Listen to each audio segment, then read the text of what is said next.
স্ত্রীর মৃত্যু, প্রেমের গুঞ্জন, মামলা আর আত্মসমর্পণের পর এবার আলভি ইকরা ইস্যুতে এলো নতুন মোড়। ফাঁস হওয়া এক ফোন আলাপে কান্না জড়িত কণ্ঠে জাহের আলভি যা বললেন তাতে আবারও আলোচনার কেন্দ্রে উঠে এসেছে অভিনেত্রী তিথির নাম। তোর তো সুখ লাগছে, আমি তো সুখে নাই, আমি আছি আমার জ্বালায়। কিছুদিন আগেই স্ত্রীর মৃত্যুর ঘটনায় আত্মসমর্পণ করেন অভিনেতা জাহের আলভি। আদালতে জামিনের আবেদন করা হলেও তার নামঞ্জুর করে তাকে 2 দিনের রিমান্ডে পাঠানো হয়। এরই মধ্যে সামাজিক যোগাযোগ মাধ্যমে ছড়িয়ে পড়ে একটি ফোন আলাপ যা সম্প্রতি গণমাধ্যমেও প্রকাশিত হয়েছে। সেখানে কান্না জড়িত কণ্ঠে আলভিকে বলতে শোনা যায়, আমি কি চাইছি যে মরে যাক, যত ঝগড়া হোক, যত ঝামেলা হোক, আমি তো কোনোদিন এটা চাইনি যে সুইসাইড করো। আমি এটা মানুষকে কিভাবে বুঝাবো আপু বলো? আমি আমার সন্তানের দিকে তাকে আমি সংসারটাও করতে চাইছি।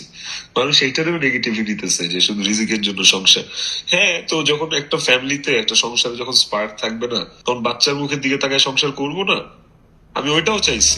সাবেক এনসিপি নেত্রী নীলা ইসরাফিলের সঙ্গে ফাঁস হওয়া ওই অডিওতে আলভি আরো বলেন, তাদের সম্পর্ক বাইরে থেকে ভালো দেখালেও ভেতরে ভেতরে তা ভেঙে পড়েছিল। এমনকি প্রয়োজনে আলাদা থেকেও শুধুমাত্র সন্তানের জন্য মিলে মিশে থাকার কথাও নাকি তিনি ইকরাকে বলেছিলেন।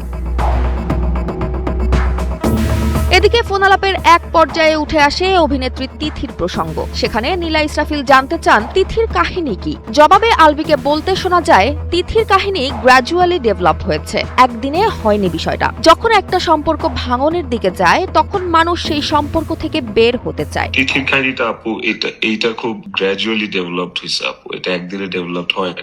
বিষয়টা থাকে না, যখন আমরা যখন একটা সম্পর্কে থাকি, একটা সম্পর্কে যখন ভাঙন হয় তখন তো ওই সম্পর্কটা থেকে আমরা বের হই।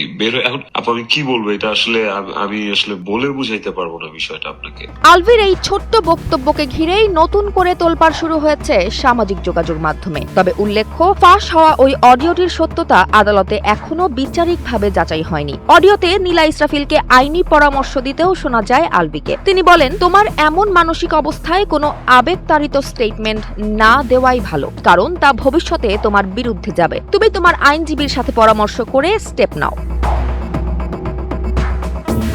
ফাঁস হওয়া এই ফোনালাপ প্রকাশের পর নতুন করে আবারও আলোচনায় উঠে এসেছে জাহের আলভি, ইকরা এবং অভিনেত্রী তিথিকে ঘিরে পুরনো সেই বিতর্ক। তবে কি তিথির সাথে আলভির পরকীয়ার সম্পর্কের গুঞ্জন অবশেষে সত্যি হতে চলেছে? এই স্টেটমেন্ট মামলার উপর কোনো প্রভাব ফেলবে কিনা সেটি নির্ধারণ হবে বিচারিক প্রক্রিয়াতেই। জয়া হাসান, NPB।